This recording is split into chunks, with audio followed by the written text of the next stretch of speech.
तो hello friends, कैसे हैं आप लोग। उम्मीद करता हूँ यार बहुत अच्छे होंगे।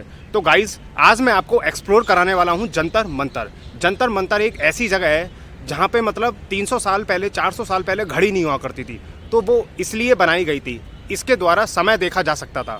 सूरज की किरणों के द्वारा, मतलब एक ऐसा यंत्र बनाया गया है जहाँ पे सूरज की किरणें पड़ेंगी और उस हिसाब से वो टाइम का जजमेंट हो सकता है कि क्या समय हुआ है। और भी उसमें काफ़ी चीज़ें थी जो राजा जय सिंह जयपुर के थे, उन्होंने बनवाया था। और दिल्ली के अलावा उन्होंने मथुरा, बनारस और उज्जैन में भी जंतर मंतर बनाया था। और उसके साथ साथ जयपुर में भी जंतर मंतर बनाया था, क्योंकि वो यंत्र विज्ञान के काफ़ी मतलब विद्वान थे और इसलिए उन्होंने ये सब चीज़ें बनवाई थी। और आप सोच सकते हो, क्योंकि यार उस समय घड़ी वगैरह ये सब चीज़ें तो हुआ नहीं करती थी। तो ये लगभग, मैं जो आपको दिल्ली का जंतर मंतर दिखा रहा हूँ, ये लगभग 300 साल पुराना है। और आप देख सकते हो जंतर मंतर में काफ़ी फेमस चीज़ें भी हुई हैं। जैसे मैं आंदोलन की बात करता हूँ कि अन्ना हजारे और अरविंद केजरीवाल, ये सब चीज़ें, ये सब जो आंदोलन हुआ था उस समय, ये सब जंतर मंतर में ही हुआ था। आप कभी भी देखोगे कि दिल्ली में जो ज़्यादातर आंदोलन होते हैं वो या तो इंडिया गेट में होते हैं और या तो जंतर मंतर में होते हैं। तो ये काफ़ी फेमस है। तो मैं अब आपको एक्सप्लोर कराने जा रहा हूँ जंतर मंतर, और मैं दिखाऊंगा कि मतलब कैसे टाइम मैनेजमेंट, कैसे टाइम देखा जाता था यार, कैसा यंत्र बनाया गया है। अद्भुत है, 300 साल पुराना है और आज भी बहुत ही अच्छी हालत में, अच्छी स्थिति में और बहुत ही खूबसूरत है यार। तो आप चैनल में अंत तक बने रहें, चैनल को सब्सक्राइब जरूर करें और वीडियो में अंत तक बने रहें। दोस्तों, दिल्ली का जंतर मंतर एक खगोलीय वेधशाला है। अन्य 4 जंतर मंतर सहित इसका निर्माण महाराजा जयसिंह सेकंड ने 1724 में करवाया था। यह इमारत प्राचीन भारत की वैज्ञानिक उन्नति की मिसाल है। जयसिंह ने ऐसी वेधशालाओं का निर्माण जयपुर, उज्जैन, मथुरा और बनारस में भी किया था। दिल्ली का जंतर मंतर समरकंद की वेधशाला से प्रेरित है। मोहम्मद शाह के शासनकाल में हिंदू और मुस्लिम खगोल शास्त्रियों में ग्रहों की स्थिति को लेकर काफ़ी बहस छिड़ गई थी। तो इसे खत्म करने के लिए समाई जयसिंह ने जंतर मंतर का निर्माण करवाया और ग्रहों की गति नापने के लिए यहाँ विभिन्न प्रकारों के उपकरण लगाए गए हैं। यहाँ पर आपको आगे वीडियो में विभिन्न प्रकार के उपकरण लगे हुए देखने को मिलेंगे। यहाँ का जंतर मंतर बहुत ही खूबसूरत बना हुआ है। आप देख सकते हो चारों तरफ आपको हरियाली देखने को मिलेगी। चारों तरफ यहाँ पर गार्डन आपको देखने को मिलेगा। मानो ऐसा लग रहा है जैसे आप फॉरेन में हो, इंडिया में नहीं हो। आप देख सकते हो चारों तरफ कितनी ग्रीनरी और कितना खूबसूरत नज़ारा देखने को मिल रहा है।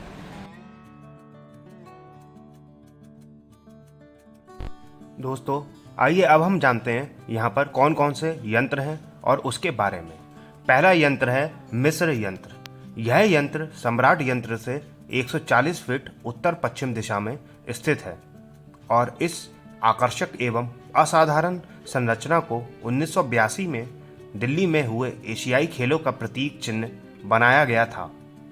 इसका नामकरण मिस्र यंत्र के रूप में किया गया है क्योंकि इसे एक संरचना में अनेक यंत्र सम्मिलित हैं और जिनमें दक्षिणोत्तर भित्ति, कर्क राशि वलय, सम्राट यंत्र, वृत्तपादीय चाप एवं नियत चक्र है। और इन यंत्रों में नियत चक्र जो दिल के आकार का है, यह इमारत के केंद्र में स्थित है। आप देख सकते हो दिल के आकार में यह यंत्र बना हुआ है। और यह यंत्र वेधशाला का सर्वाधिक संरक्षित यंत्र भी है। दक्षिणोत्तर भित्ति यंत्र एक अद्भुताकार चाप के रूप में निर्मित है और मिस्र यंत्र के पूर्वी दीवार में भी स्थित है।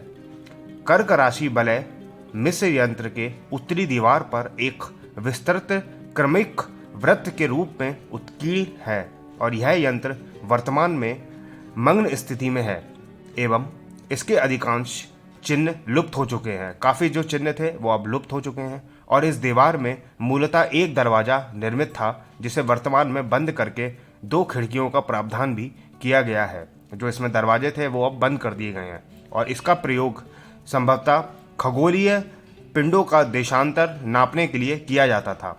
और मिस्र यंत्र का सम्राट नियत चक्र के दोनों ओर स्थित है। यह मुख्यतः सम्राट यंत्र की अवधारणा पर ही निर्मित है और इसका प्रयोग स्थानीय समय को निर्धारित करने के लिए किया जाता था। मिस्र यंत्र के सामने 47 बाई 43 फीट माप का एक चबूतरा है और जिसका प्रयोग संभवतः यंत्रों के निर्माण या संरक्षण के दौरान उनके माप के लिए भी किया जाता होगा। मिस्र यंत्र के दक्षिण पश्चिम दिशा में 2 स्तंभ भी हैं और जिनमें प्रारंभिक दिनों में सभ्यता खगोलीय यंत्र लटकाए जाते थे। आइए अब हम देखते हैं सम्राट यंत्र। सम्राट यंत्र यह सर्व प्रमुख यंत्र है और वेधशाला के केंद्रीय भाग में अवस्थित है और इसके द्वारा दिन के सही समय की माप सूर्य के झुकाव के द्वारा ज्ञात की जाती थी, जिसकी छाया संरचना के ऊपर पड़ती थी। यह सबसे बड़ी संरचना है और जिसका यथेष्ट भाग धरातल के सतह के नीचे था। आप देख सकते हो थोड़ा ये धरातल से नीचे आपको देखने को मिलेगा और इसके आवश्यक अंग के रूप में झुकी हुई शक्वाकार किनारे एवं वृत्तपात इससे संबंधित है। यह यंत्र लगभग 68 फीट ऊंचा है और जिसका लगभग 60 फीट भाग धरातल की सतह से भी ऊपर आपको देखने को मिलेगा और इसके शक्वाकार भाग से समकोण बनाते हुए निर्मित है। इस वृत्तपात के प्रत्येक किनारों पर घंटा, डिग्री एवं मिनट के चिन्ह क्रमिक रूप से अंकित हैं। उत्तरी किनारे पर अंकित माप अंग्रेजी में है जबकि दक्षिणी किनारे के ऊपर भारतीय चिन्ह अंकित हैं। मूलतः सम्राट यंत्र चूने एवं पत्थर का बना था, लेकिन कुछ विद्वानों का मत है कि शक्वाकार भाग के किनारे वृत्तपात और सीढ़ी संगमरमर निर्मित थे। आज थोड़ा हमने डिजाइन बदल दिया गया है सरकार द्वारा, क्योंकि काफ़ी पुराना ये यंत्र हो चुका है तो थोड़ा मेंटेनेंस इसका हो चुका है। दोस्तों, जंतर मंतर का जो सबसे बड़ा आपको यंत्र देखने को मिलेगा वो सबसे बड़ा यंत्र यही है जिसका नाम है सम्राट यंत्र। और आपको एक अद्भुत चीज़ यहाँ पर और देखने को मिलेगी। हर यंत्र के चारों तरफ आपको ग्रीनरी, हरियाली यहाँ पर देखने को मिलेगी। बिल्कुल शांत वातावरण और बहुत ही सुंदर यहाँ पर आपको दृश्य देखने को मिलेगा। चलिए अब हम आगे बढ़ते हैं और अगले यंत्र की ओर चल पड़ते हैं। तो अगला यंत्र आता है जयप्रकाश यंत्र। यह यंत्र सम्राट यंत्र के दक्षिण दिशा में स्थित है और इसका प्रयोग सूर्य एवं सितारों की गतिविधियों को नापने के लिए किया जाता था। इस यंत्र का प्रतिनिधित्व 2 अर्धगोलीय संरचनाएं करती हैं और जिनका व्यास 27 फीट 6 इंच है। इनमें 4 तरफ से प्रवेश की व्यवस्था है। इतिहासकार के अनुसार एक समय इनमें राशि चक्र के चिन्ह अंकित थे और जिसके ऊपर धूप की छाया पड़ती थी और वह यामोत्तर रेखा को सूचित करता था, परंतु वर्तमान में इस तरह के चिन्ह के अवशेष उपलब्ध नहीं है क्योंकि काफ़ी पुराना ये जंतर मंतर है। तो काफ़ी सारे जो चिन्ह हैं वो अब मिट चुके हैं। अब पूरे यंत्र को एक बार गौर से देखो और बिल्कुल पूरा जो यंत्र है वो सूर्य की मदद से ही चलता था। तो सूर्य की इस पर किरणें पड़ती थी और ये यंत्र समय वगैरह हर चीज़ बता देता था, क्योंकि उस समय यहाँ पर चिन्ह बने हुए थे। अब यहाँ से चिन्ह मिट चुके हैं क्योंकि जैसा मैंने आपको बताया कि काफ़ी पुराना हो चुका है। तो अब जो भी चिन्ह हैं वो यहाँ से मिट चुके हैं, वरना सूरज के पड़ते ही यहाँ पर आपको समय अभी भी दिख सकता था अगर वो चिन्ह सही सलामत होते तो। पर अफसोस है कि यहाँ से चिन्ह अब मिट चुके हैं। कुछ दूर आगे बढ़ने पर हमें अगला यंत्र देखने को मिलेगा जिसका नाम है द राम यंत्र। इस यंत्र का नाम महाराजा सवाई जय सिंह सेकंड के दादा के नाम पर रखा गया था, जिनका नाम था राजा राम सिंह। और ये यंत्र कुछ ही मीटर के दूर दक्षिण में जयप्रकाश मीटर के दक्षिण में आपको देखने को मिलेगा और यह यंत्र ऑल्टीट्यूड नापता था। इस यंत्र के अंदर की जो वॉल है वो लगभग 7.5 मीटर की है और इसके अंदर का जो डायमीटर है, जो एरिया है, वो है लगभग 16.5 मीटर का। तो आप सोच सकते हो कि कितना विशाल और कितना बड़ा है।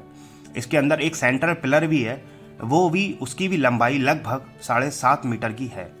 मैं अंदर जाने को मतलब अलाउ उन्होंने नहीं किया है, वरना मैं आपको अंदर का भी पूरा व्यू दिखाता, क्योंकि अब जो दरवाजे हैं इसके वो बंद कर दिए गए हैं। और इसके अंदर के जो दोनों स्ट्रक्चर हैं वो सैंडस्टोन से बने हुए हैं और ये जो सेक्टर है ये लगभग 1 मीटर जमीन से ऊपरी हिस्से को है। आप देख सकते हो ये बिल्कुल गोल आकार में यंत्र है और बहुत ही सुंदर और बहुत ही अद्भुत दृश्य देखने को आपको मिलेगा। आप सोच सकते हो कि 300-400 साल पहले मतलब क्या दिमाग लगा के ये यंत्र बनाया गया है समय और ऑल्टीट्यूड वगैरह नापने के लिए। गजब का यंत्र है, अद्भुत दृश्य, और चारों तरफ आपको यहाँ पर ग्रीनरी देखने को मिलेगी।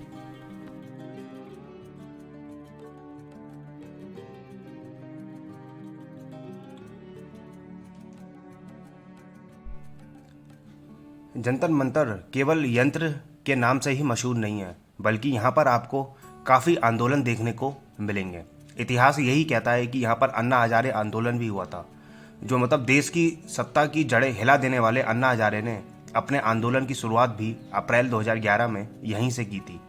और महाराष्ट्र के समाज सेवी हजारे ने लोकपाल बिल लाने और देश से भ्रष्टाचार मिटाने के लिए यहीं से आंदोलन शुरू किया था, और इसके बाद जो हुआ उसका गवाह पूरा देश है।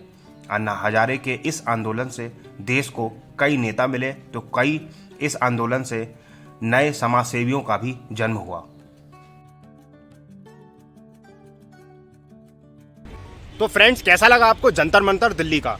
आपको कैसा लगा आप कमेंट सेक्शन में जाके ज़रूर बताएं, और वीडियो को शेयर ज़्यादा करो, ज़्यादा से ज़्यादा लोगों को शेयर करो और लाइक करो, ताकि लोगों को भी पता चले यार कि जंतर मंतर दिल्ली का कैसा है, और इस अद्भुत मतलब उस ज़माने की घड़ी का मतलब वो लोग नज़ारा भी ले सकें और लोगों को पता चले कि उस समय इस तरीके से यार मतलब ग्रह नक्षत्र और समय भी देखा जा सकता था। तो आप चैनल को सब्सक्राइब जरूर करें, और ज़्यादा से ज़्यादा लोगों को फिर से कह रहा हूँ मैं, आप वीडियो को शेयर करो, ज़्यादा से ज़्यादा शेयर करो, चैनल को सब्सक्राइब करो। Bye bye and take care.